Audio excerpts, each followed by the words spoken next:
Good evening, everyone. I now call this meeting to order. Let the record reflect that we have 4 board members present at this time. If anyone wishes to make public comment, please turn in one of the green cards to the board secretary.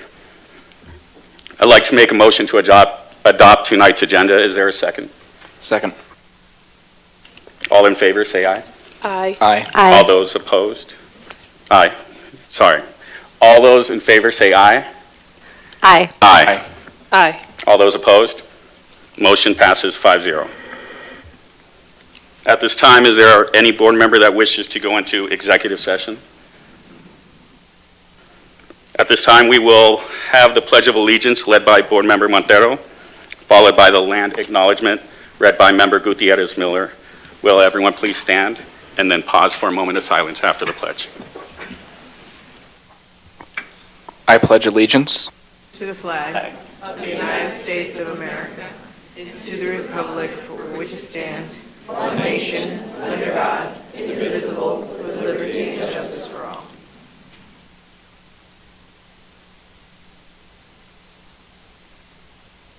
Thank you.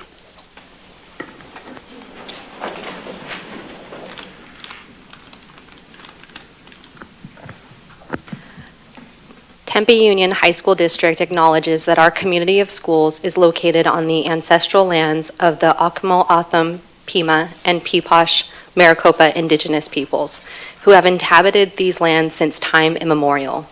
With this land acknowledgement, the district formally recognizes that the traditional care and keeping of these lands by indigenous peoples allow us to be here today. Thank you, Board Member Gutierrez Miller. We will now move to the report from the superintendent. Dr. Wilson. Thank you, President Barraza, members of the board. Tonight, I'd like to recognize Mountain Point Theater.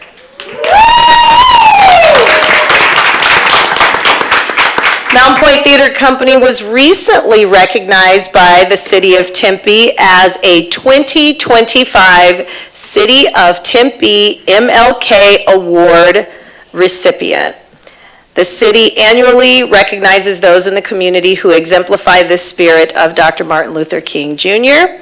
And Mountain Point's most recent production, Disney's Descendants, created a space for all students to feel valued and seen.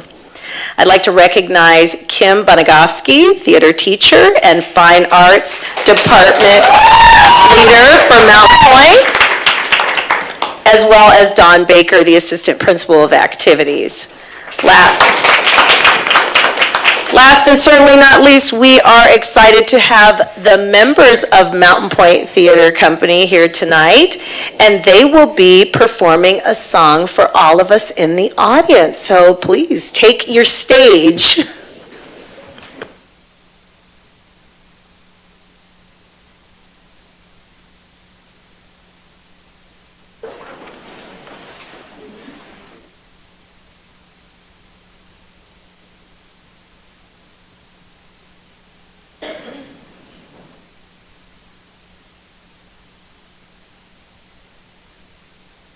And we'll be performing Break This Down from Descendants musical.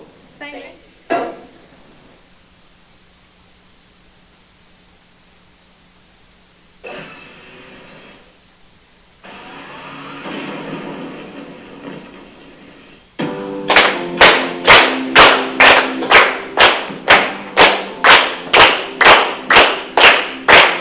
It's time to find our way forward. Time for a brand new start. We're gonna put it in motion. Break down what keeps us apart.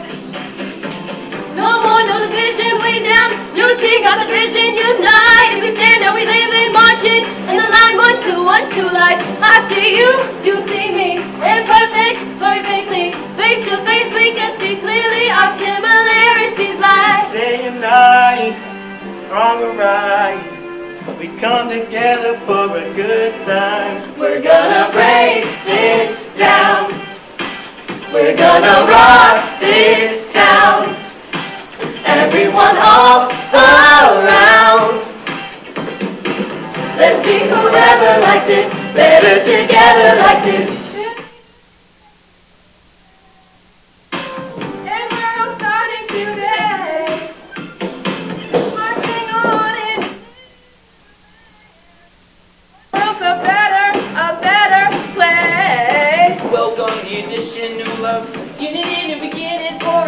Harmony, there's mission, marches, and the light of similarities like day and night. Wrong or right, we come together for a good time. We're gonna break this down. We're gonna rock this town.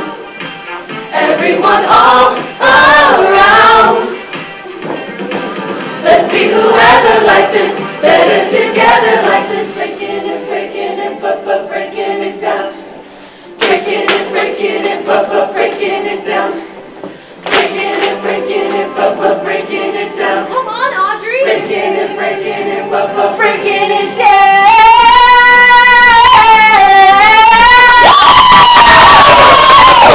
Yeah, man.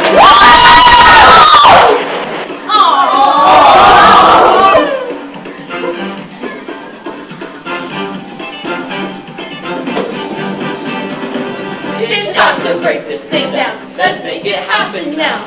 I'ma make my own future, ignore all the rumors, show them how passionate sound. They all told me I should back down, judge me because of my background. Thinking about taking my path now. I'm going out like that. We're gonna break this down. We're gonna rock this town. Everyone all around.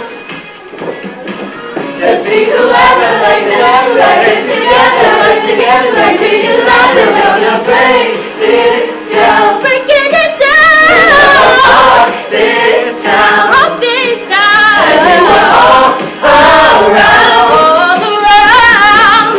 Just be whoever like this, let it together, like this together, like we unite, like this. Breaking it, breaking it down.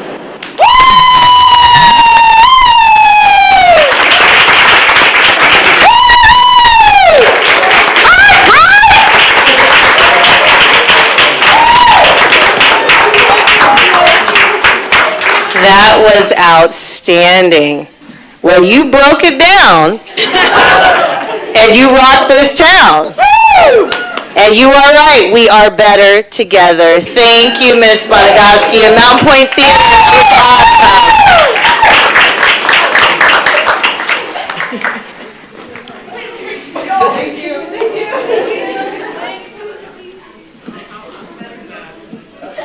And finally, want to announce that this is National School Counseling Week. It is celebrated annually during the first week of February. The theme for 2025 is School Counseling Helping Students Thrive. This special recognition focuses on public attention on the unique contribution of school counselors within the U.S. school systems and the tremendous impact school counselors can have in helping students achieve school success and plan for a career. As a former principal and someone who has worked in the district for a long time, I can attest that the strength of our counseling departments make a long-term impact on our students. Thank you so much to all of our counselors who make a difference day in and day out on all of our school campuses. And that concludes my report. Thank you, Dr. Wilson. At this time is E1, public comment. If you wish to comment, please complete a green card and provide to the board secretary at the start of the meeting. Members of the governing board may not discuss items that are not on the agenda.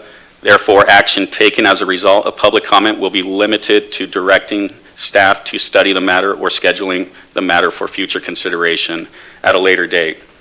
At this time, we have 2 public comments that are under J1 and will be recognized for public comment at that time.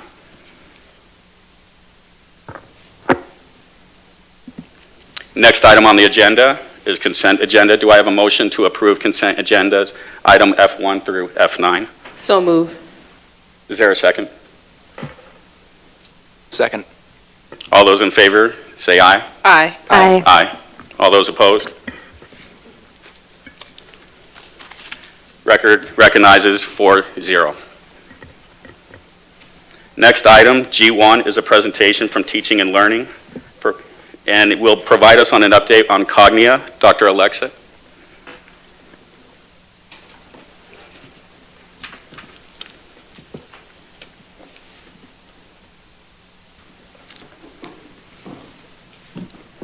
Well, good evening, President Barraza, members of the board, Dr. Wilson, executive team, and guests. It's a hard act to follow right now, so I won't be doing any dancing or singing, but I'll try to make it exciting. Thank you for having me here tonight to share with you an update on Cognia and school improvement in Tempe Union. So this year, we applied for a candidacy review to move to a systems approach of accreditation. Up to this point, we had done individual school Cognia accreditations, and so each school would apply for that process individually. So why move to a systems approach right now? In collaboration with Cognia, we had discussions about the benefits of a systems approach. And so they talked about the fact that going through this accreditation process at a systems level would not only provide us information about how each school is doing, but we would get information about the efficacy of our system as a whole and the efficiency of the frameworks that we implement. So some advantages of a systems review will allow us to determine if the components within our system work well together for all students. We'll be able to look at the transparency and investment into the processes and policies that affect all students across the district. It helps us improve equitable management of both human and fiscal revenue and resources. And it will really guide us in setting district level goals that are based on system-wide data analysis. So we initiated the application and this candidacy for the systems review. So when Cognia looks at school improvement, they have these 4 characteristics that they lump all their standards in. I'm providing you a definition of each one of the characteristics, but I've underlined and kind of highlighted some of the keywords that are closely aligned to our current strategic plan and really aligned with the community priorities that we have identified through the Delphi study. So if you look at culture of learning, really focuses on that active learning and developing students that are really focused on their own growth and development. That is part of our strategic plan. Leadership for learning revolves about promoting a positive school culture, yet another of our strategic initiatives. Engagement of learning really focuses on promoting academic achievement, and I know that this board has invested, most of their board goals are tied to promoting academic achievement, and we have a number of strategic initiatives tied to that. And then growth of learning is really focused on promoting a learning-centered environment, and that is also one of our strategic initiatives. So there's a lot of overlap between our strategic planning, our goals, your goals, as well as goals that Cognia identifies. So from those 4 key characteristics tied to school improvement, Cognia identifies 30 standards that are distributed across these 4 categories. And we self-evaluate ourselves on those 30 standards. We identify evidence of how we meet those standards, and that becomes part of the Cognia accreditation process. In terms of collecting evidence, there's really 4 types of buckets of information that we're going to be asked to produce and show as evidence tied to these 30 standards. So documentation really ties to the policies, the procedures, the guidelines that we have district level about our operation. Observations are tied to school observations, teachers' evaluations. Perceptions are survey data that we collect information from all our stakeholders, so students, staff, and the community. And then performance data would be student achievement data, A through F letter grades, graduation, dropout, things that measure student academic performance. So beginning in July, we applied for a candidacy review for the systems approach. We started by forming a Cognia Systems Steering Committee. That committee is composed of everyone on the executive team. We have a principal and assistant principal, and then representatives from teaching and learning. So the special education department, Tempe Union Online, our director of instructional services. In August, we met as a team. We went through this exercise of going through the 30 standards and doing a self-evaluation of where we think, from our perspective, we fall on the criteria rubric that Cognia produced. We also looked at some of the requirements for a systems review. And then we met with our Cognia representative in mid-August to review our process and to kind of plan for the candidacy review. Following that, in September, October, November, we met with different groups, so administrative team, the school improvement coordinators across all sites. We repeated that self-assessment exercise and then also started creating the executive summary. And the executive summary really focuses on the history of Tempe Union. Where did we start? Where are we going? What are our goals? And also has narrative that explains why we would be interested in a systems accreditation process. At the end of December, we met with our Cognia representative, Dr. Jeffers. He kind of reviewed our executive summary, he reviewed our self-assessment. He did indicate that we were very hard on ourselves and that we should have graded ourselves higher than we actually did. Which was actually good news because we were a little worried. And then we scheduled a time for him to come and do in-person observation. So on January 14th, Dr. Jeffers went to Marcos. He selected the school that he would want to visit. He was at Marcos from 8 to 11. He met with Principal Brown. He was very complimentary of the amount of time that Principal Brown spent with him, showed him classrooms, walked with him throughout the school. Then Dr. Jeffers had interviews with staff that included a counselor, 2 to 3 teachers in core and non-core areas. And then he met with a group of students. He requested 1 freshman, 1 sophomore, 2 juniors, and 2 seniors, and had a focus group interview with them.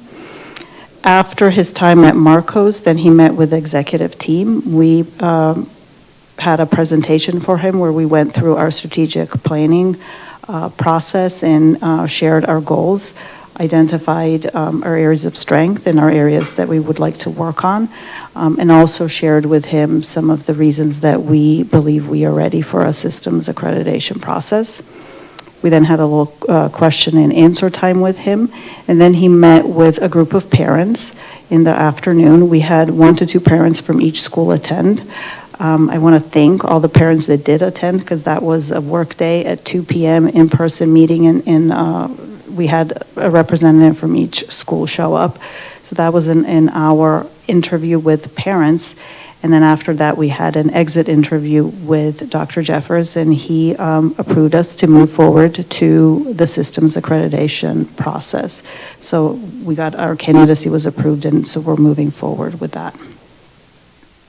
So this spring, our tasks are really to attend a number of professional development opportunities that Cognia requires in order to move forward with the accreditation process. So we have to earn those, attend those professional development trainings, earn the certificates. We're starting to gather 3 years of data in terms of student performance, stakeholder feedback, observation feedback. We will send another set of surveys to our parents, students, and staff, probably mid-May, to have additional data to share with Cognia. We're going to start the self-assessment process and looking at performance standards. And then principals and administrative teams will look at their school improvement teams and decide if there's any changes that need to happen moving forward for next year. And then in the next school year, most of the work will happen in first semester. So we, the school improvement teams will continue to work under the direction of the principal. Within teaching and learning, we will meet with our systems reviewer and set up a calendar of events. We will start working on narratives. There's a total of 11 narratives that we have to collectively write. And then we will gather the data that is required and provide the analysis to support our ratings across those 30 standards. All of that needs to be submitted to Cognia by January 15th. And so throughout that process, we'll have quarterly meetings, we'll get stakeholder input, and work through to have all the information available by January 15th of 26. Any questions on that process? Thank you, Dr. Alexic. Board, any questions? I see none. Thank you for your presentation. Wonderful.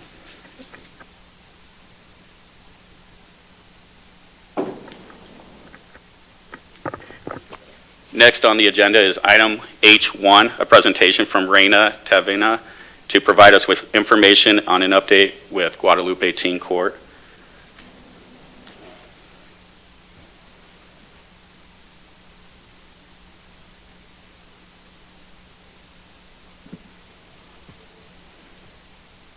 All right, well, hello everyone. Thank you to the board and everyone here for allowing me to come and speak and share more information of such an inspiring program that I have the privilege to work with. And you know, a lot of us may be kind of familiar with our program. Guadalupe Teen Court has been a thing since about 2015, where we were founded by the former presiding judge of Guadalupe Teen Court, and now it's being run by me, our first ever executive director of the program. So super exciting. Guadalupe Teen Court is in a very pivotal time of development as we kind of reintroduce ourselves back into the Guadalupe community and into the presence of, you know, our new generation of students that we have. And we're slowly approaching on our 10th anniversary. So, you know, I am here to gain more participants and share more information of the program to not only gain community supporters, but also participants within, you know, our Tempe Union High School District. So before I get started as to what Guadalupe Teen Court entails, I think it's very important to kind of go over what restorative justice is for the because Guadalupe Teen Court utilizes a restorative justice model, so I think it's important to refresh all of our knowledge of what restorative justice is. Key principles to this model is building a community, accountability, and healing to the victim, defendant, and the community. And this restorative justice considers the difference between people and what we think is right and wrong.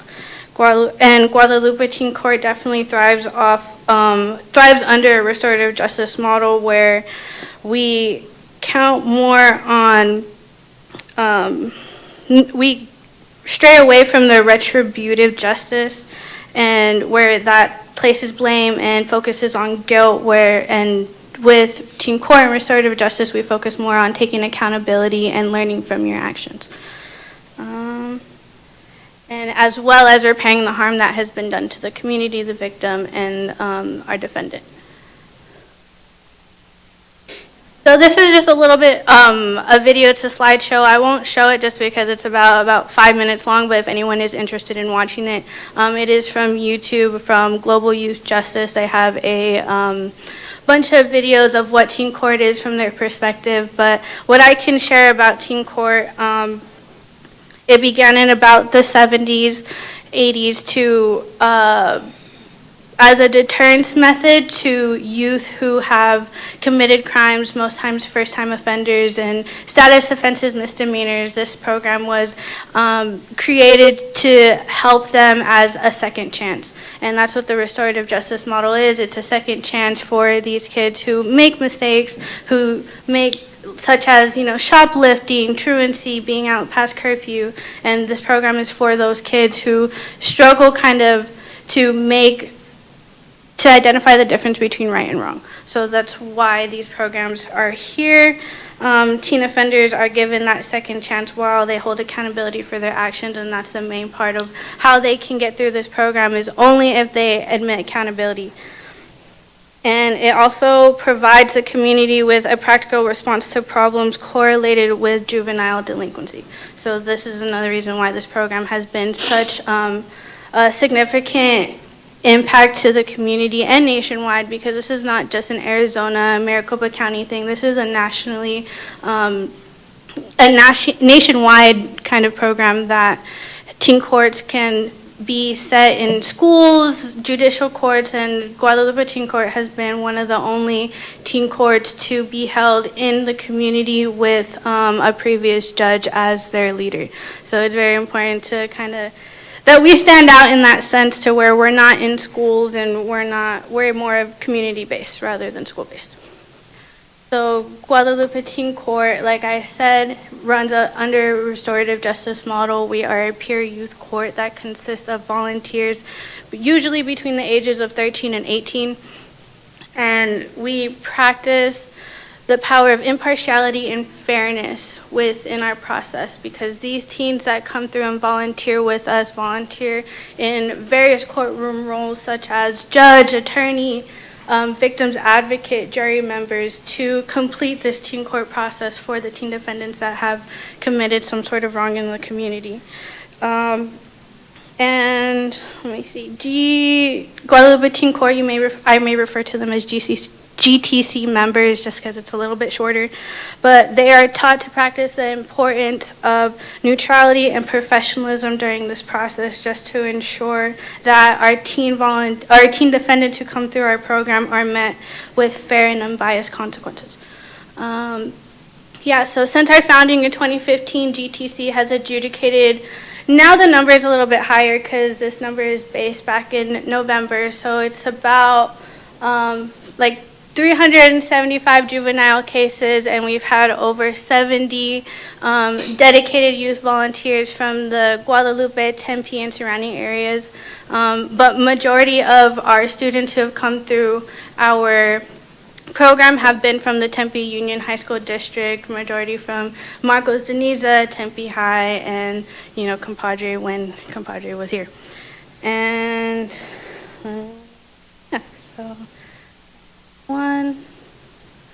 So history of Guadalupe Teen Court, like I said, we were founded in 2015 by former presiding judge Zelia Alvarez. When she first started this program, she started with 15 teenagers, all under the age of 17, who majority attended Marcos Niza and had community ties to the town of Guadalupe. And as of right now, we have majority coming from the Tempe area, and still present day, we have, like I said, over 70 volunteers who come and participate in our court cases. And our court cases are, we adjudicate them every fourth Tuesday of the month, where our probation officer, who we partner with, comes and has maybe like 2, 3, or 4 cases, and our team volunteers adjudicate them monthly. So even during COVID, our volunteers have stayed consistent and dedicated to year-round basis to adjudicate these cases that I've mentioned. How does Guadalupe Teen Court work? Guadalupe Teen Court is a community-based diversion program that it has a partnership with the Maricopa County Juvenile Probation Department, as well as the Organizing Institute for Democracy. The Maricopa County Juvenile Probation Department refers often first-time offenders between the ages of 9 and 17 who have committed status offenses or misdemeanors as a way to deter them from kind of falling back into the same pattern of committing crimes. And this program was designed to combat those recidivism rates in teen defendants. So about 40% of all teens who commit one crime happen to commit another one. And that's what this program is trying to do, is to deter our teens from committing the same kind of mistakes.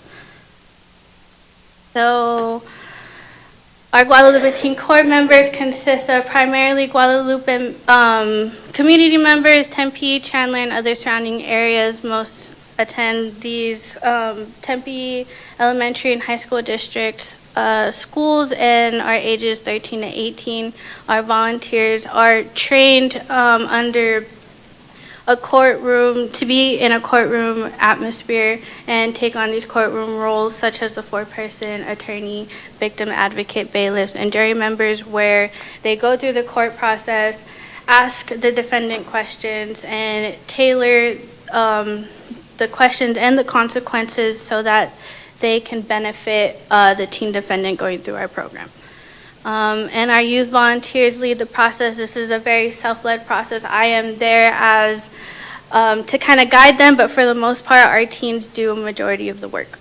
They kind of guide the questions, the process, and allow and push for professionalism during this process.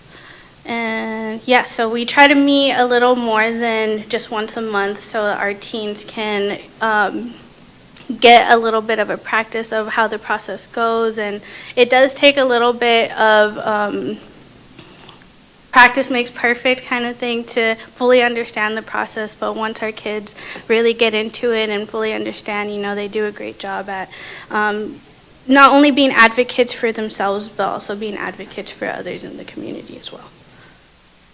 And, I get a lot of questions about teen court being, is that really a real court process? It's kind of like a mock trial thing. No, this is a real court process. These kids go and get in trouble and come to us as a way of, like I said, I use second chance a lot because this is very much what this program is. It's a second chance for these kids to not only learn from their mistakes, but take accountability for their actions and move forward from the mistakes that they've made. And so consequences that I said that they tailor to the defendant most times are often jury duty, which is participation within the teen court process, where they get to kind of ask questions, sit on the jury, and get involved in the process in a little bit of a different aspect rather than being the teen defendant. So they get to be more of a leader rather than the one in trouble. They can also offer community service, behavioral workshops, apology letters, essays, workbooks, and those are all dependent on the crime that the teen defendant had committed. So, and if needed, our teen court members are very pushed to get a little bit creative with these consequences. If you sense that our teen defendant is kind of struggling in their home life, struggling with food, like money, we're gonna offer consequences that are more tailored to helping fix that. Rather than punishing them, we want to rehabilitate them to make better decisions. And then, I mentioned the restorative justice model a couple times, which is intended to make amends for the harm that has been done to the community and the victim rather than punishing our youth. And, I'm so sorry. Successful completion of the determined consequences for our teen defendants results in their criminal record getting expunged. So say our teen defendant completes everything within the 60-day time limit, then they get all of their record completely expunged from their record. That way when they turn 18, they are not, they don't identify as a criminal themselves.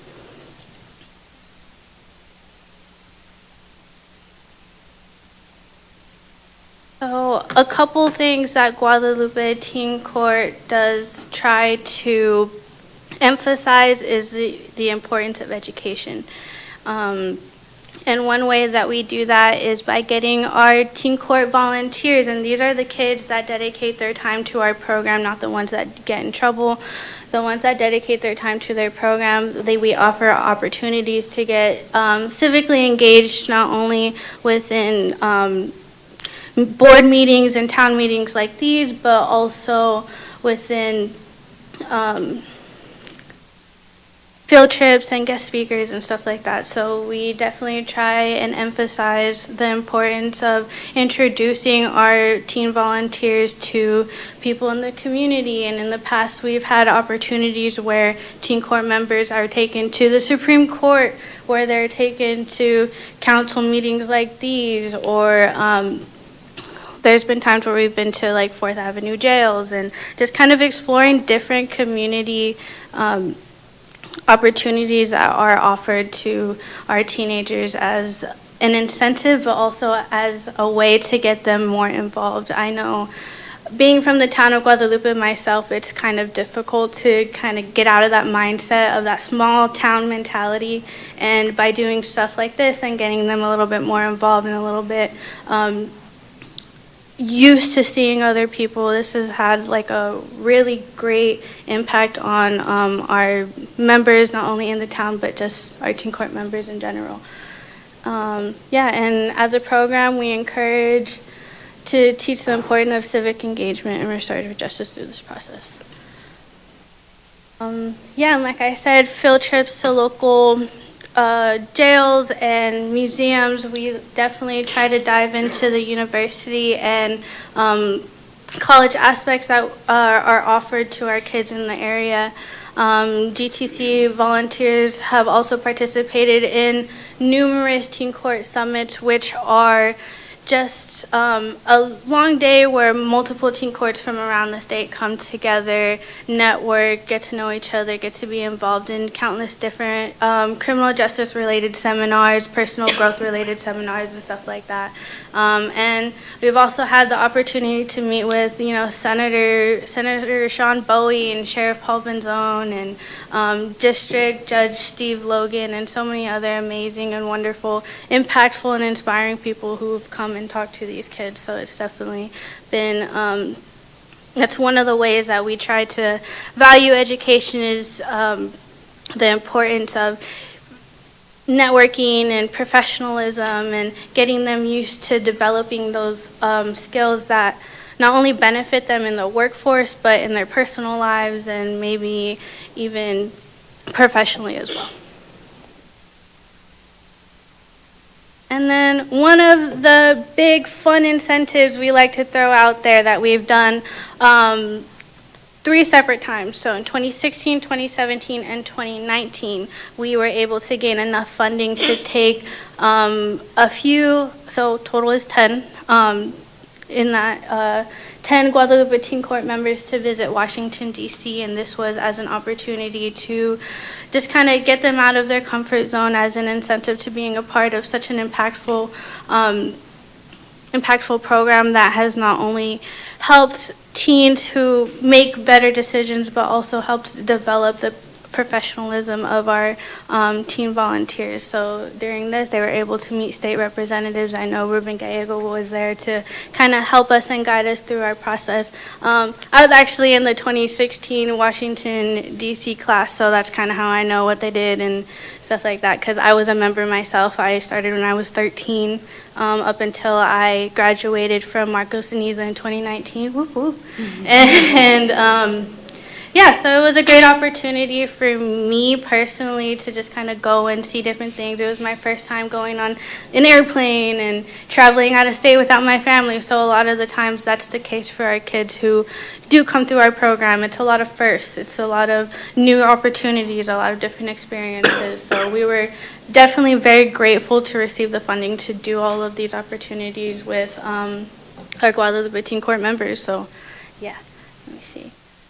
And then previous and current community supporters. So Organizing Institute for Democracy is actually our parent organization. We, as of 2015, they've been kind of helping us get along and spread the word of our program in terms of meeting with funders and donors and other community supporters, and that's part of the reason why I'm here is because they helped me get in contact with some members on the board. So I am truly grateful for the opportunity to have so many wonderful community supporters such as them. And yeah, so and then we have like our Guadalupe Branch Library, Chandler Justice Court, and I actually did not put it on there, but we are most currently holding our Guadalupe Teen Court cases out of South Mountain Community College, so that would be another one that I would put on there. And those are all locations as to where we've held our teen court meetings, and just a list of wonderful people who've just been so helpful and great in our time of developing this program. Yeah, just some real quick notable recognition of all the accomplishments that Guadalupe Teen Court has accomplished. So in 2016, Guadalupe Teen Court was recognized by the National Association of Counties for their innovative work in judiciary. And with this teen court program, they were able to get recognition for that, which was super amazing. As well as receive a certificate of special congressional recognition for outstanding and invaluable service to the community. So, like I said, this work that Guadalupe Teen Court has done over the past decade is definitely not only been beneficial for our teen defendants, but also for our teen volunteers as well. It definitely promoted a lot of professional development. About 95% of our teen court members who have volunteered with our program have not only graduated high school, but proceeded to seek further education. Whether it's bachelor's or master's degrees, I know a lot of our GTC alum are currently seeking their master's, and are spreading their business adventures everywhere across the nation. So it's definitely great to see. I'm reaching out to certain alumni just to gather this information, and they're all doing wonderful. So in case you ever wonder what the long-term successes of this program, they are spectacular. And yeah, so the last little bit of thing about Guadalupe Teen Court. This picture on here is actually from our most recent case days, which was on January 28th, so not too long ago. And we had over 16 volunteers come in to just participate in our cases and learn about the law and the judiciary system, and further their understanding of the court system. So it was definitely great to have such a wonderful turnout from them. And I like to make it known to our students that the more you understand about the court system and the law, the least likely you are to fall into it. So I like to make that known to them, and I will make that known to you as well. And so, a little quick recap of why I think Guadalupe Teen Court is so amazing and important, and why I think every single one of you knows a teen who should join. So we offer an innovative approach to restorative justice and hands-on learning, and that's exactly what this is, where teens get to act in these courtroom roles, get to step into a leadership mentality, and kind of keep that going. In terms of this program, everyone involved gets to make a societal impact, whether it's personally for themselves or for a peer, which usually are the peers that go through our program. And Teen Court has proven to be a working alternative to the traditional justice system, as everyone who goes through the Teen Court I shouldn't say everyone, but majority of the people that go through the Teen Court programs are least likely to go back again through the justice system. So it definitely has had a positive impact on them, especially with stressing the importance of restorative, not punitive. And that's one of the main things, especially for our teens in the community. We like to really promote the not punitive part. And yeah, and this program offers our teens in the community, especially our Guadalupe teens, in a fun new extracurricular activity that I wish to make a more consistent thing. My goal for 2025 is to return back to our weekly meetings and continue our guest speaker attendance and more community outings within not only Guadalupe, but Tempe, Phoenix, and stuff like that, and kind of introduce our kids to this new generation of leaders, and hope that they strive to be the next generation. And yeah, let me see. Last one, if you guys wish to know more information about Guadalupe Teen Court, we have our website, which is guadalupeteencourt.com, and we also have a Facebook and an Instagram, which I update regularly. So yeah, I appreciate you guys for having me here, and if anyone has any questions, I'd love to answer them. Thank you, Raina, for your presentation. I really appreciate it, and giving us this knowledge of Guadalupe Teen Court. I know when I first got on as a board member, Michelle Hirsch invited me to come to some of the meetings, and I believe you might have been there for my first one, but I was 2019 when I became a board member, so I might have just missed you. But yeah, maybe. It's wonderful, it's a wonderful program. Mm-hmm. I think Guadalupe has it down, amazing. The model is perfect, and I really appreciate that you're sticking around since you graduated, and now you're executive director. That's incredible, and I'll be reaching out, so I'll touch base with you. But as a teen parent that always got stuck in the judicial system at the time, that's the impact. That what you all are doing is incredible work, and that's an impact that will change lives, continue to change lives. So I'll be in touch, and hopefully there's an opportunity to maybe where you guys can hold a meeting in Tempe Union. We can potentially look at that if that's something that I'm not stepping on toes on that one. Yeah, of course. Any way to just get our youth involved in the community, and if anyone is also willing to just come and pay a visit to our volunteers, and we can make a little day out of it, we'd more than welcome. You're more than welcome to come and visit, and we'd be lucky to have you guys. Wonderful. And I did want to suggest maybe getting a letter of support from the board for the work that Guadalupe Teen Court is doing, and just to continue our efforts in furthering our work as Guadalupe Teen Court and through our students, and valuing education and furthering their knowledge of just many countless things. And you don't have to be you don't want to have to be a lawyer or a judge to be a part of this program. This is a leadership opportunity. This is an opportunity to not only develop those leadership skills, but learn more about who you are as a person and developing your workforce kind of needs, So, yeah. But, I appreciate that. yes. Board members, it looks like we have some questions. Board Member Hodge? Yes, I remember you because you were there when I spoke to team, and Yeah. I'm not surprised that you're standing here where you're at right now, because you're the most acquisitive one out of everyone Thank you. when I spoke to you. So congratulations, and I would love to, on the other part, I'm going to give you a letter from the city of Tempe, from the city council member too, since you guys do work in the city too. So Thank you. I would You're welcome. appreciate it. So thank you, and keep up all the great work. That's the goal. Yes. Yes. Board Member Gutierrez Miller? Thank you so much for the presentation.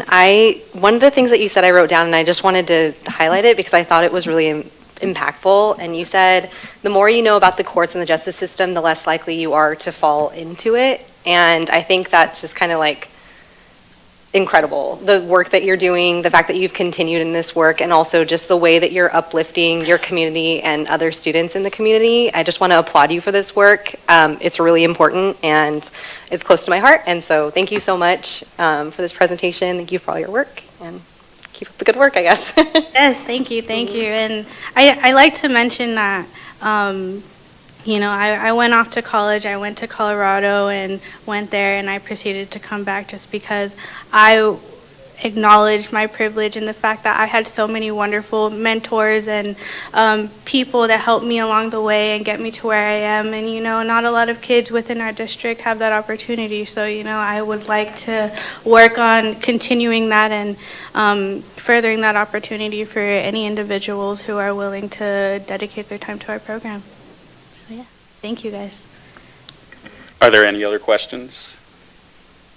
Thank you, Raina. I really appreciate the Yes, presentation. thank you all. Next on the agenda is business services. Board members, do you feel comfortable taking all of these in group, items 1 through 6? Okay, board members, motion to approve items I, 1 through 6. Can I have a second? Second. All those in favor say aye. Aye. Aye. Aye. All those opposed? Motion passes 4-0. Next item, J1, resolution affirming commitment to a safe and welcoming environment. We have 2 public comments for tonight. In recognition of our policy, they will have 3 minutes each. First comment is Rodrigo Palacios.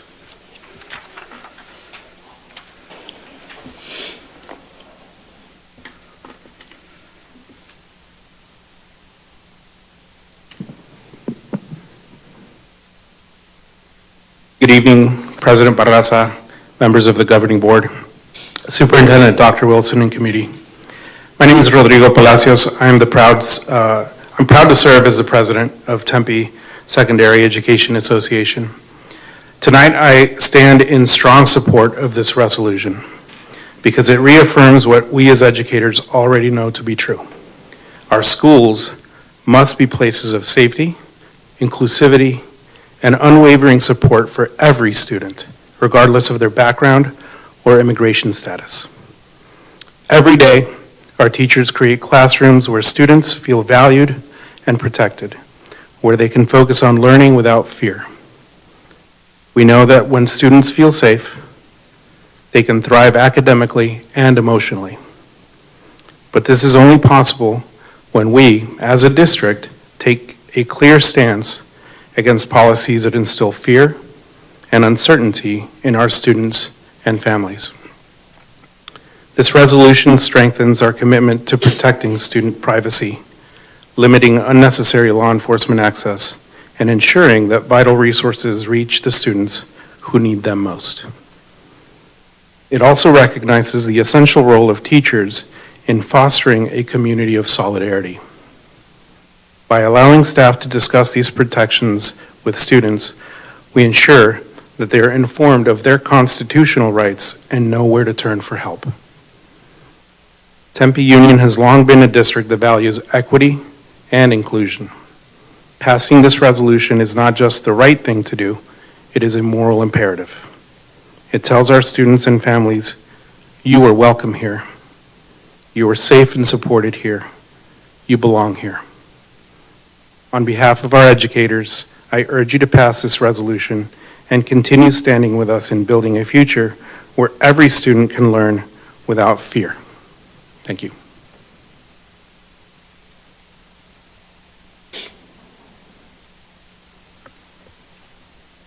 Next public speaker, Sherry Johnson.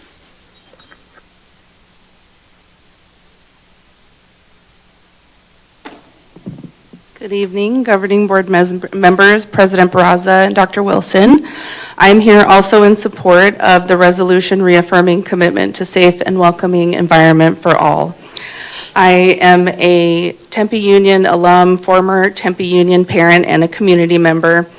And I intended to speak tonight during public comment to implore you to consider such a resolution, and I was pleasantly surprised to see that it was already on tonight's agenda. I have no doubt that Tempe Union will do everything that it can to protect their students, and I just want to thank you for being proactive and explicit in your support.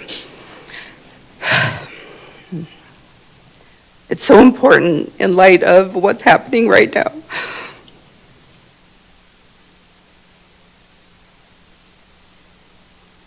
And I hope that by Tempe Union passing this, that other districts in our community will follow suit. Thank you.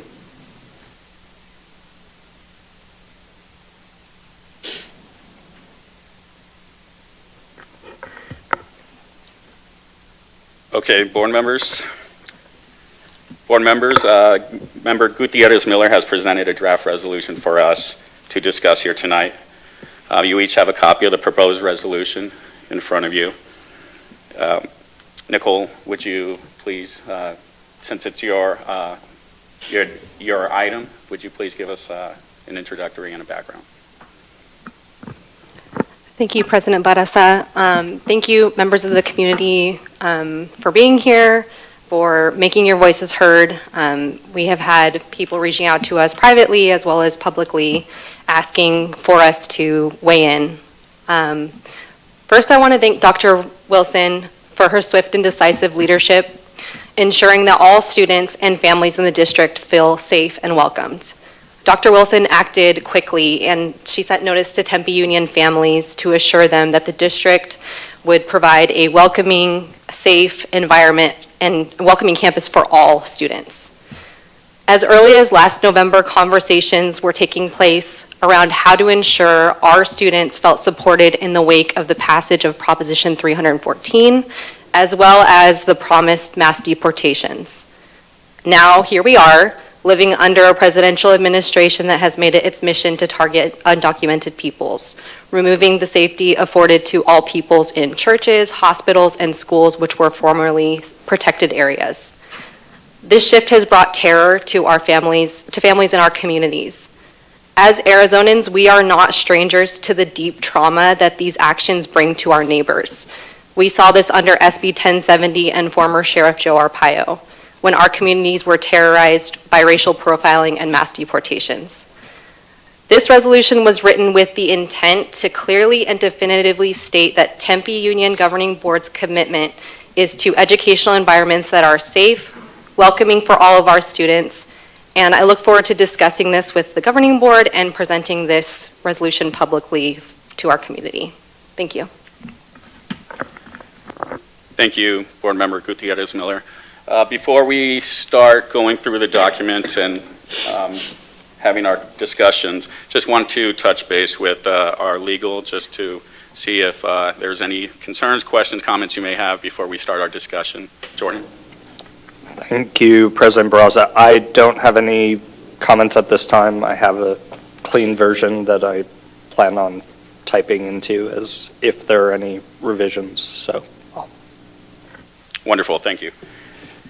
Board members, I will open it up to discussion, but I want to first ask if there are any, if maybe we take the whereas as a group. It doesn't seem that there may be too much in terms of discussion along that lines, but I could be wrong. How does everyone feel about it? And then we go into the therefore section and we take those itemized. Okay, hearing that there's no objection. Board members, I see that there are buttons pressed. We will start with just the discussion regarding the whereas section. Board Member Hodge. I didn't have any discussion on that. I was just going to say thank you to Board Member Miller for bringing it to us, the resolution, and also thank the district for continuing the work that we have done. This is something that Tempe Union has been doing for many, many years and will continue to do. So thank you as our district and all of our partners who work within the district and work within to keep our kids safe. So that's all I wanted to say. I have nothing else to add to it. Thank you, Board Member Hodge. Board Member Montero, is there or comment or questions regarding the whereas section? Yeah, nothing on the whereas sections. I just want to first thank Member Gutierrez Miller for bringing this resolution forward. I think, the message is pretty clear that we, as a district, want to create and will continue to create a safe learning environment for every single student in this district. We've made that clear through numerous actions that we've taken these past several years, and this is, especially in the times that we're facing now, I think critical that our students at least recognize that the district leadership sees them and will support them in any way that we possibly can. And this being a step in that process of at least reaffirming that we are, I think Tempe Union is, we have strengthened our diversity as a district. And I say that because we are an incredibly diverse district. And I think that's something that we're all proud of. I think that's something that's reflected in this board, our student body and our staff. And to send this message, I think is at this time is incredibly important. So thank you for bringing this forward. And I also just want to reiterate, while this is a board resolution, I don't want to take all the credit for that. The district has done such an amazing job of quickly responding and making sure that we are doing everything that we can to keep our students safe and to feel safe, which I think is the most difficult part right now with everything that's going on in the news. Everything that we can do to make sure that our families and our students know that they are safe on our campuses and that they're welcome on our campuses is vital. And so Dr. Wilson, thank you for getting that message out so quickly. I think it was a very well-written message. And from what I heard from the community, very well received for the community to know where we stand as a district. So yeah, I just wanted to thank you for that. I don't have anything on the whereas clauses, but I do just have one thing on item number 4 on the resolved clauses. The only concern that I have is that since we are directing the district to take these actions, updating and amending policy JIH is the board's role, and I don't want to constrain us because I know ASBA is bringing forward a new model policy regarding this that is separate from JIH. I don't know what the timeline is from that, so I don't want to tie our hands with a 30-day limit. I want to see what that update is. So if anything, Member Gutierrez Miller, would it be okay if we put amending, or bring forward recommendations for any amendments to policy JIH within 30 days, just so we don't force ourselves to update or amend if we're having new things coming out, especially from ASBA or some other organizations that can give us some clarity on what to do.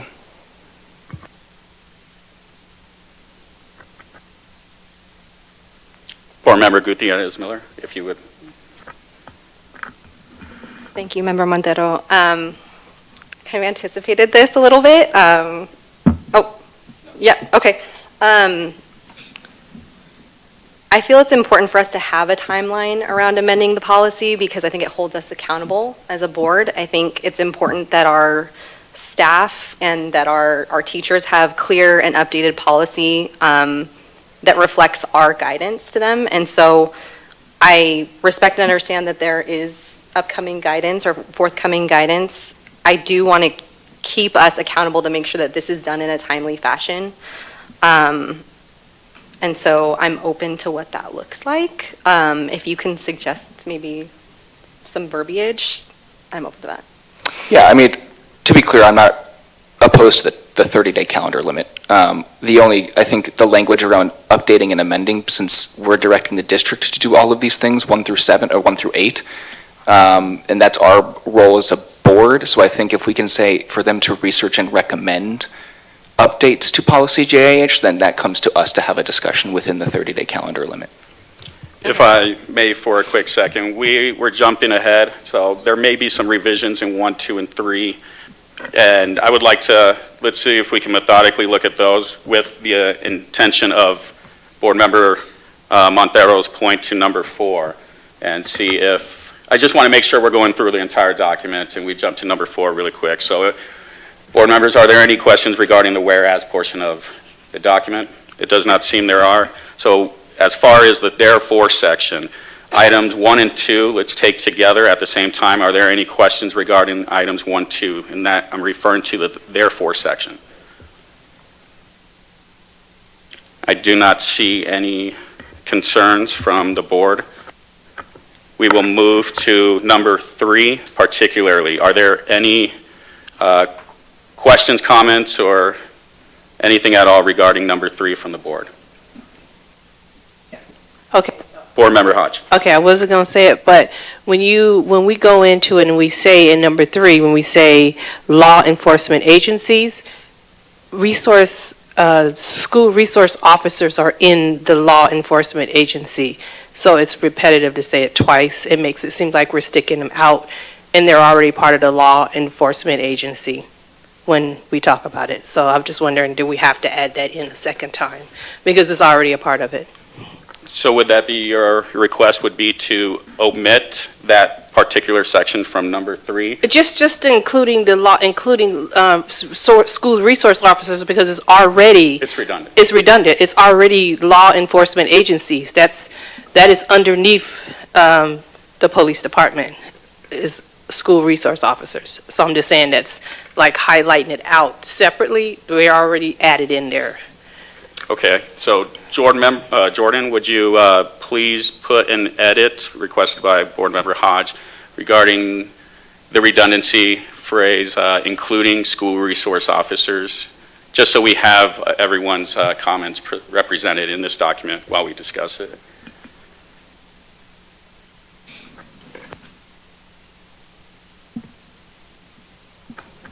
As we're getting a clean document with some edits, are there any questions regarding Board Member Hodge's recommendations to omit the including resource officers?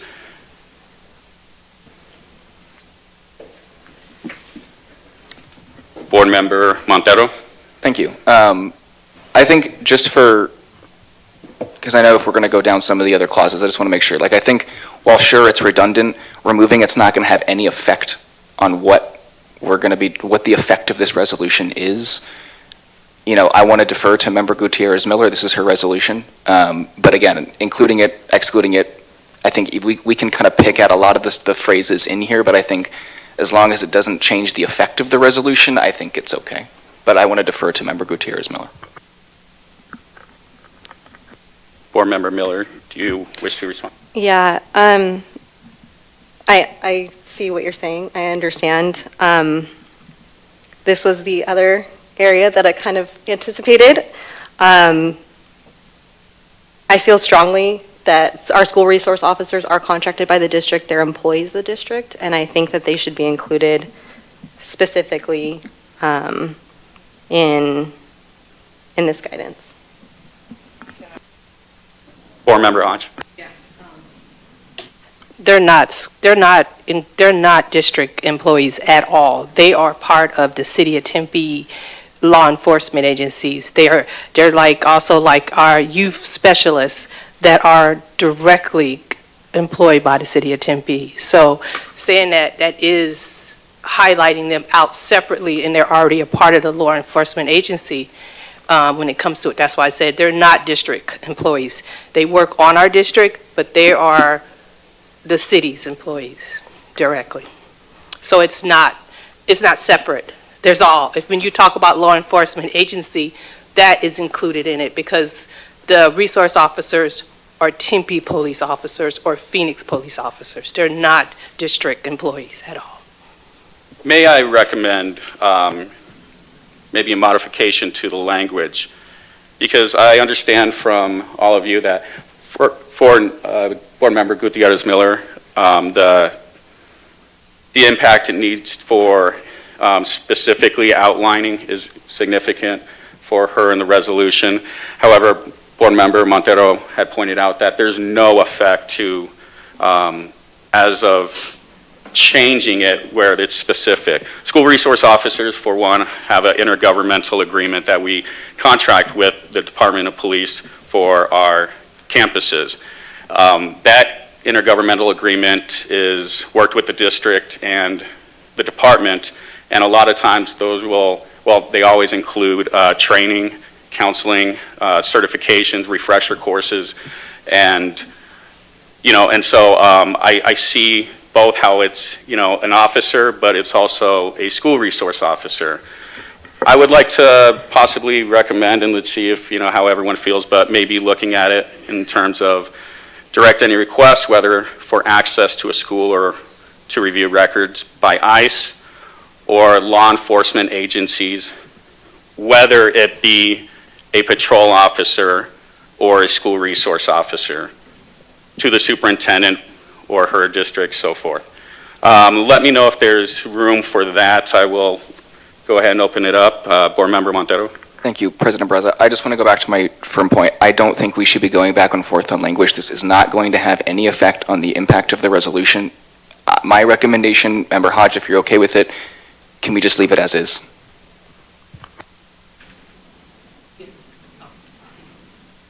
Yes, we can leave it as is, but I just want people to understand that, they're not district employees.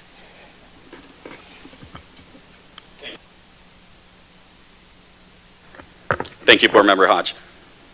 We will move to number 4 on the resolution, update and amend policy JIH within 30 calendar days. We already had a little bit of discussion on that.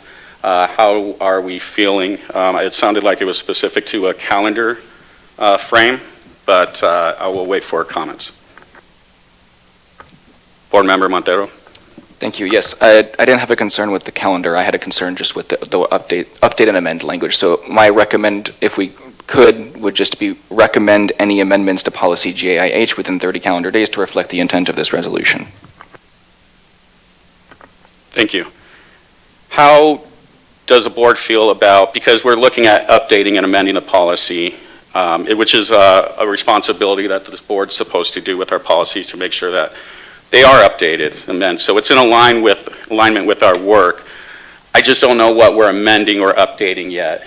Would you guys feel comfortable with the review language? Board Member Gutierrez Miller, I know that you might have some contentions on that, or I could be wrong, but review the policy within 30 days, and that's our responsibility. That's not their responsibility, meaning our resolution within 30 days, it's up for us to bring it up for review.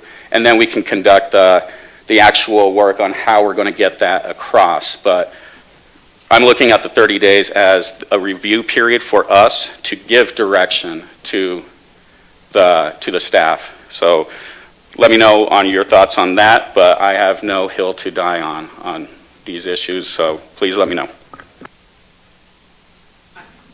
I don't have a hill to die on. I would say we can leave it the way it is, we can update it, I'm fine.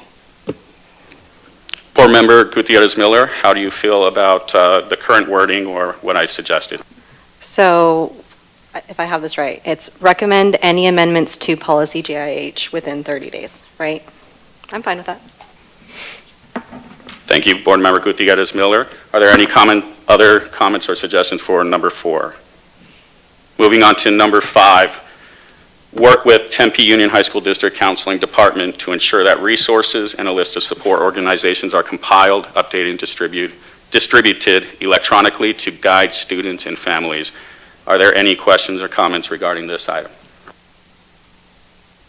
President Braza, if I may. Absolutely. Can we, because I don't think we all have any other concerns for 5, 6, 7, or 8, so just for the sake of time, is it okay if no one has anything else that we can move to a vote, notwithstanding any other discussion?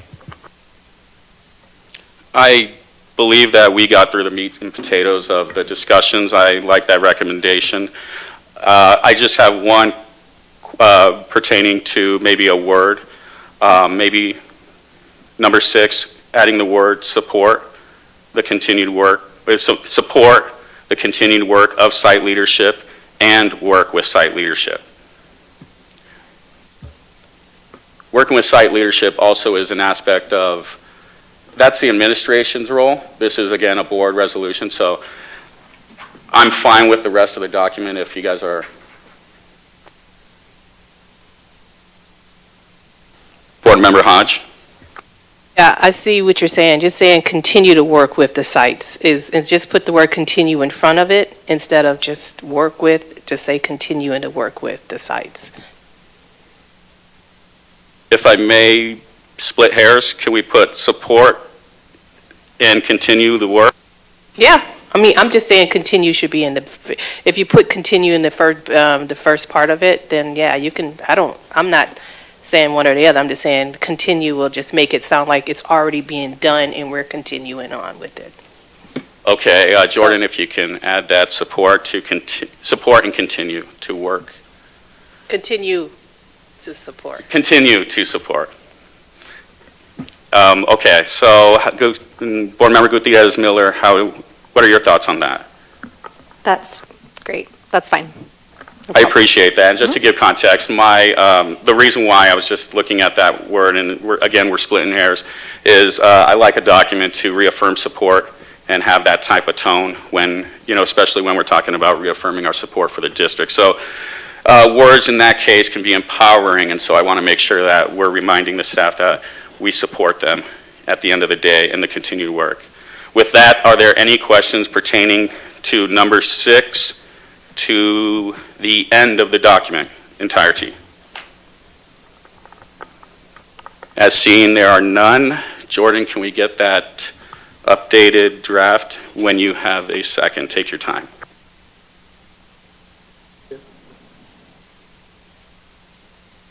We're good? Wonderful. Before we move into a vote, we would like to recognize the wording, and we will speak it. Board Member Gutierrez-Miller, would you do the honors of speaking on our resolution?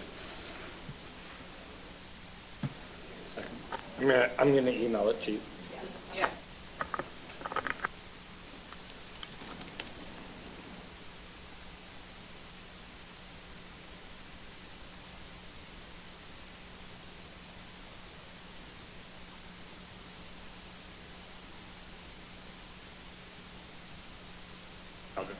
I just need to make sure I have her email correct.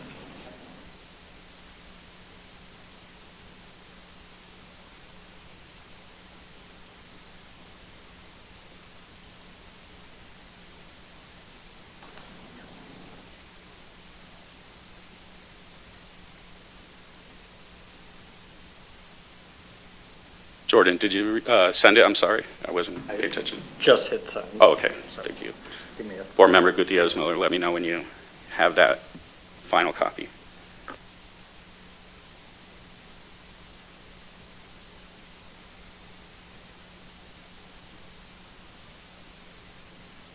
Board Member Gutierrez-Miller, would you do us the honor of reading the final draft to our resolution? Sure. Tempe Union High School District number 213 of Maricopa County, Arizona, resolution reaffirming commitment to a safe and welcoming environment for all. Whereas the U.S. Supreme Court has established that it is the right of every child, regardless of immigration status, to access a free public K-12 education, and the Tempe Union High School District, TUSD, welcomes and supports all students. Whereas TUHSD has a constitutional duty to ensure that all students who reside within its boundaries, regardless of immigration status, can safely access a free public K-12 education. Whereas Immigration and Customs Enforcement, ICE agency activities in and around TUHSD schools would be a severe disruption to the learning environment and educational setting for all students regardless of immigration status. Whereas the TUHSD community reflects a diversity of countries, origins, and cultural backgrounds, and we believe this rich diversity adds to our community and should be reflected in our policies, school climate, and culture.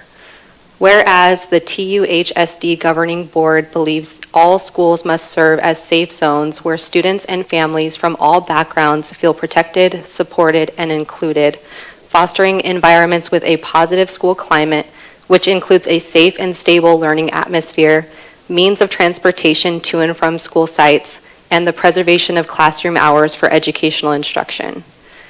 Whereas the TUHSD Governing Board wholeheartedly embraces its commitment to creating and maintaining a safe and welcoming environment for all TUHSD students and staff.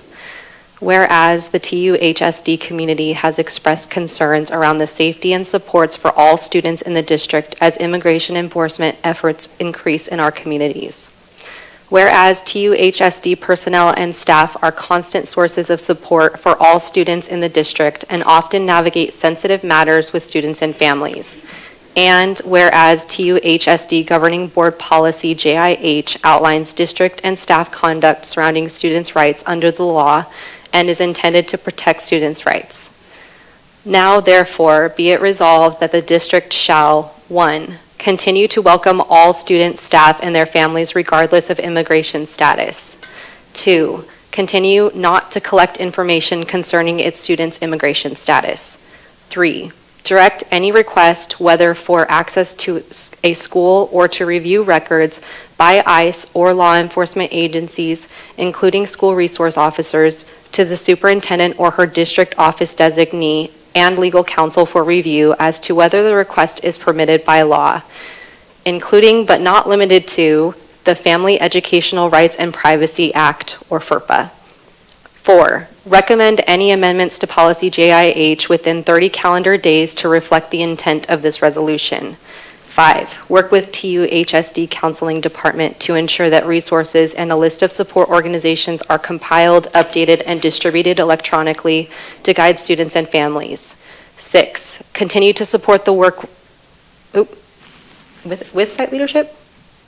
Is that what we want? Okay. Continue to support the work with site leadership to advocate for students and create safe environments wherein students can learn, thrive, and seek support and assistance regarding issues that may impede their educational experience. 7, permit staff to discuss the protections provided hereunder and the content of this resolution with their students and provide district counselors as a resource as needed, and publish and distribute this resolution in English and the family's preferred home language to TUHSD district families and staff. Thank you, Board Member Gutierrez Miller, for reading that final draft. Before we move into a vote, I want to say just a couple of quick words, and if any other board members wish to, just please press their button. This resolution is significant. You know, my family came from Douglas, Arizona. We've been in Arizona for longer than it's been a country. But in Douglas, Arizona, I remember growing up and hearing my parents talk to their friends at barbecues and joke about, you know, the difficulties, you know, that they, with racism, that they experienced growing up in a border town. How they, you know, they would be thrown in closets and locked in there because they spoke Spanish. My dad's name is Miguel, but he had to go by Mike. Otherwise, they would beat you. My mother, Amanda, her name is Guadalupe. She has stories about, certain teachers, and, it's just that we're not good people. And, these people, racism it's a cultural poison to a community. And learning from their stories and knowing that my father, they were very dirt poor, and on my father's family side, and my mother's as well, but my father's father passed away when he was 13, and so he started working in the fields and, to help bring in money, and he'd talk about how hungry they were, sometimes not eating. So 13 years old, in the summers, he would go and stand under this light post in the middle of a highway, and other people would gather, and then a bus would pick him up, and he'd talk about that. And he'd talk about the horrible work conditions in the farmers, that would exploit the labor. He talked about stories about these farmers named the Hannigans, and, they would have these migrant workers work for 2 weeks, and then when it came time to pay them, they would call immigration and have them rounded up. And my father, being 13, saw little kids working in the fields. He still has a thing about having cold water in the house. If he doesn't have a bottle of cold, clean water in the house, he has anxiety, and that's from working in the fields. You don't get water until you hit the end of the field. So he'll talk about water all day. My mother, she's only had 2 real jobs in her life. She stuck it out. She's very loyal, and she works hard in her family. Those were the values. And what I'm looking at in this document is their history, and seeing families here and their history, and Nicole, your history. And we have an opportunity to change that cycle and make our schools not political in this aspect. They shouldn't be political aspects at all. All students should feel safe and free to express themselves 100% of the time. It's not our job to tell them what they can't be. It's not our job to segregate them and to treat them differently. This resolution just reaffirms the work that I'm seeing the members in the audience. I see teachers, I see community members, advocates. This reaffirms the work of Tempe Union that they're already doing, that Dr. Wilson, that you have already worked and put in place, that Mr. McDonald, the work that you have done to keep our students safe. What we're doing here is backfilling all the work that you all have done to say the board supports everything that you have done, will continue to do, and we have your backs. So for me, this is a great moment for me as a son who had heard horrible stories from parents about racism as a child in their education system, about farm workers being mistreated, being tortured. This, for me, is kind of the justice aspect of all of that. So I hope that this at least is a small aspect of the support we're showing all of you.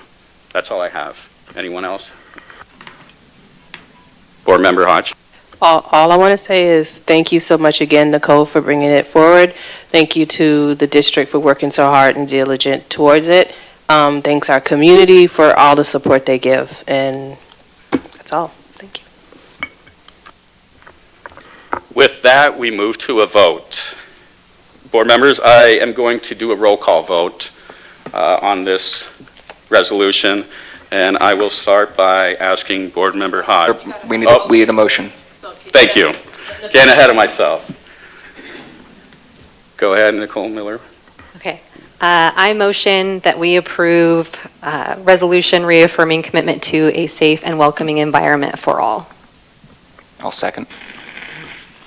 We will now move to a roll call vote. Aye. Aye. Aye. Aye. Motion approved 4-0.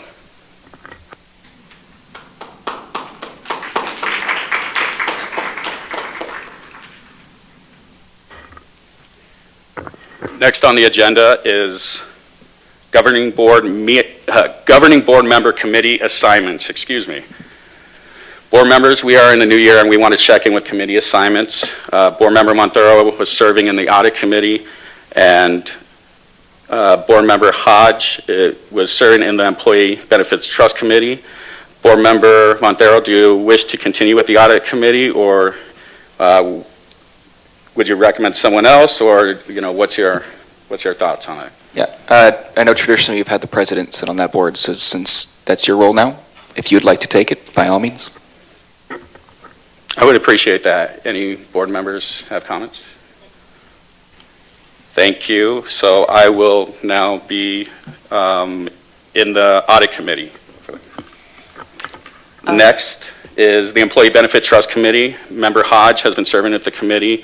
Member Hodge, do you wish to continue, recommend someone, and board members, are there any interest? I would love to stay on that committee. Board Member Montero? Well, I guess I'll make a motion to appoint President Barraza to the Audit Committee and Member Hodge to the Employee Benefit Committee. If I may, really quick, would there be a problem with Armando being in the Benefit Trust Committee, or the reason why I'm asking is just because of the work that he's had with ASU, and I thought that it might be beneficial for him to have that experience. However, I asked, can I stay on it? I'm enjoying the work on it. absolutely. Board Member Montero, is that? Yeah, no, Okay. no problem with me. So Board Member Hodge will continue with the Employee Benefit Trust. Oh, sorry. I apologize. Armando, Board Member Montero put a motion on the floor to approve the new committee member and their assignments. Do I have a second? I'll second. All those in favor say aye. Aye. Aye. All those opposed? Motion passes 4-0. Thank you.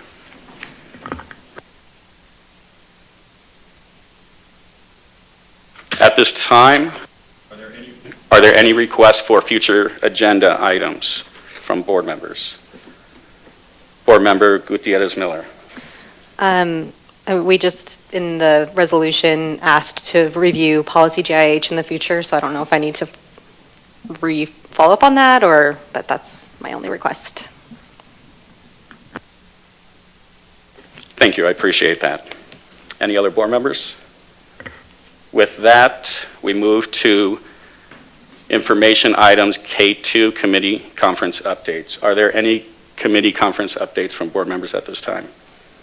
Seeing as there are none, we will move to item L1, communication from governing board members. Governing board members, I will look for lights. Who would like to start? Board Member Gutierrez Miller. Okay. I just had a couple of community updates that I wanted to provide. Corona opened their stadium. They had like a grand reopening or soft opening, I'm not sure, and I attended that. It was really incredible to see performing arts on display from theater students, choir students, and there was some dance performances in there. It was really, really awesome to see. The auditorium looks amazing. And so I just wanted to thank Sean McDonald for all of his work to make sure that moves forward, and also our community, because those improvements are pushed forward by electoral something that you vote on, excuse me. And so because you're willing to invest in public education and make sure that we have funds to be able to improve our schools, we're able to do things like that. And so I just wanted to acknowledge that and say thank you. Also wanted to acknowledge and congratulate that we had pretty stellar attendance or participation in the regional choir tryouts. And just congratulate all of those who made the choir. My daughter is one of them, so I'm just kind of doing a shameless plug there. Also, this last Saturday, I attended the Susie Foundation Walk at Tempe High. This was the first time I ever attended this event, and it was incredible. Seeing all of the students participate in putting together booths. They had roving shifts that they worked. They were like collaborating with one another when maybe, they didn't know where someone was and they were trying to figure out if it was their shift. It was just really amazing to see all of the leadership on display. It was also just a really fun event. At the end, they were doing musical chairs, and all of the students were kind of like really competitive, and it got really loud, and everybody was really excited about it. So that was a lot of fun, and I wanted to thank Tempe High student. I wrote it down. Her last name is Windsor. She invited us. Oh, thank you, Olivia. Olivia Windsor invited us to attend that event, and so thank you, and thank you to Tempe High for hosting it. And then I want to thank Councilmember Hodge for providing the amazing community event that I know she's going to provide an update on, but I just wanted to share that I felt like that was amazing to witness, and I'm just really proud to be a part of a district that kind of uplifts resources for our community, and so thank you for hosting that. Thank you, Board Member Gutierrez-Miller. Board Member Hodge. Yeah, I'm going to let Dr. Wilson talk about that one. I was going to just say about the Susie Walk, and I also was going to say how well we did at the Unity Walk. Marcos Denisa's steel band was there, and was it their steel band? No, it was their drum line. It was their drum line, and they led the Unity Walk, and I mean, it was loud and phenomenal, and it was a great walk. So I'm just proud of our district. We had several of our kids, our Mayor Youth Advisory, which is mostly just Tempe Union students. They were there, and they did all the outreach for it. So Tempe Union showed a highlight to other cities what it looks like to have a strong student-based unity. So thank you for that. Thank you, Board Member Hodge. Board Member Montero. Sure. I don't have too much to add. Everything's pretty much already been said, but I do want to thank Member Hodge and the district for putting together the enrollment fair that happened last Saturday. I think, especially with some of the challenges that we're having, I think this was a unique way to be able to show our community why Tempe Union is such an amazing district and all that our schools offer. So thank you. Thank you, Board Member Montero. I will be brief. I just want to first acknowledge and thank Board Member Gutierrez-Miller for the week and working with you for this entire week and just working on this resolution and trying to help the best way I can facilitate it, and for Dr. Wilson and her team for being supportive of seeking that work. Really appreciate it. It's a great document, and I thought my experience with you was incredible, and I only see great things for you in this district moving forward and in life. I think you got a really good way of working with people, and it shows, and I felt very valued, so thank you for that.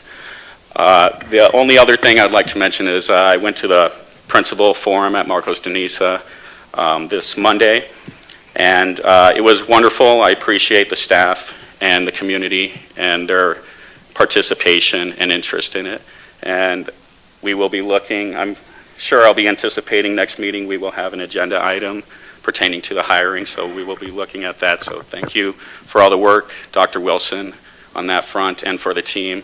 Thank you, Dr. Mary Keller, for all the work that you've done to get us to where we have candidates that really exemplify the culture of Tempe Union. And I think that goes across the board, not just for the principal searches, but in general, culture is so significant, and I think you really understand why we're looking for those applicants and really strive hard for those. So thank you. I thought it was a great experience.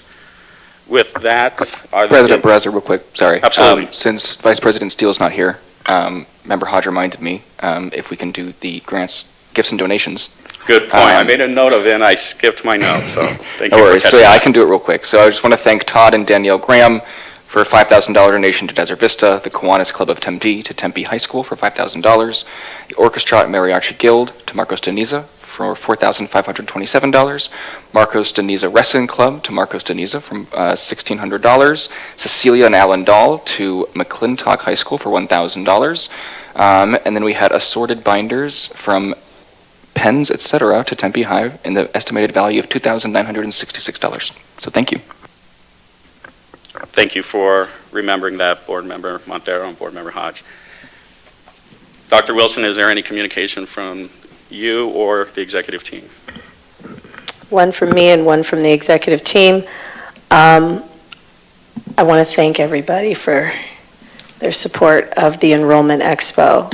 I put a call to action out to our district, and they responded. Matter of fact, just the other day, I went before the forum with the principal candidates, and I was at the Starbucks on Baseline in Kyrene, and I looked up as I was grabbing some napkins, and I'm like, oh, and we were a community partner, and we had, anyway, the schools, they're all up all over the place, and so with also the QR code for people to enroll, and I'm grateful to our employees for doing their part in getting out there and getting the word out. I'm grateful to our students, and I want to give a special shout out to our Superintendent Student Advisory Council that within a couple hours put together some social media ads that went out for our young folks to hopefully tell their parents about coming out and getting enrolled. And I'd like to thank all of our employees who helped. We had IT staff, we had maintenance who helped us get set up. We had our administrators, different teachers, counselor staff, those who do enrollment. We had students who came. We had our director of CTE. We had members of our executive team. We had all kinds of people there out, board members who showed up. That was huge. Special shout out to Member Hodge, who allowed us to jump into her Breakfast with Burdetta platform and steal a Saturday just to support the district and our enrollment. I'm very grateful to you and to the City of Tempe for showing the community all the resources that are available to them when they are a part of Tempe Union High School District. And so it was a good first run to all of our employees. I plan to send another communication to you on Friday with some of the next steps.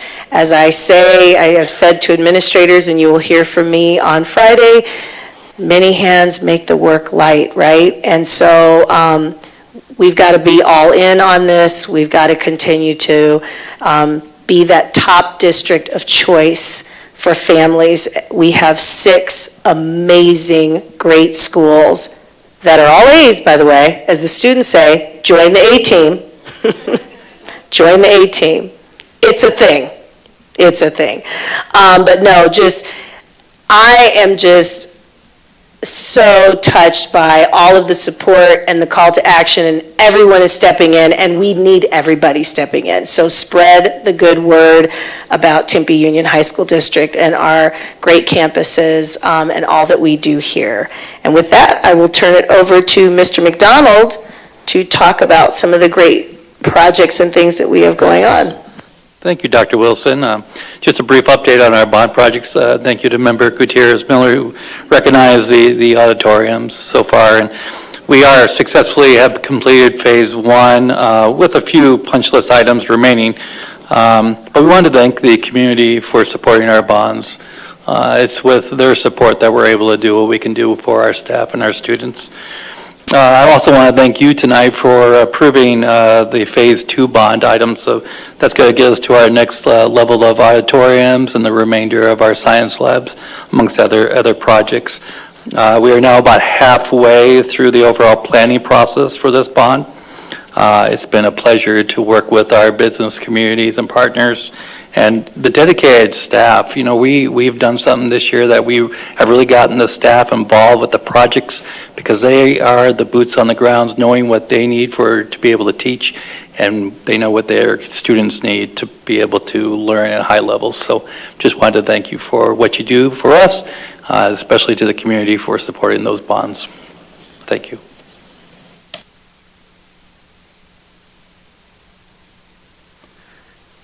Thank you, Dr. Wilson. Thank you, Mr. McDonald.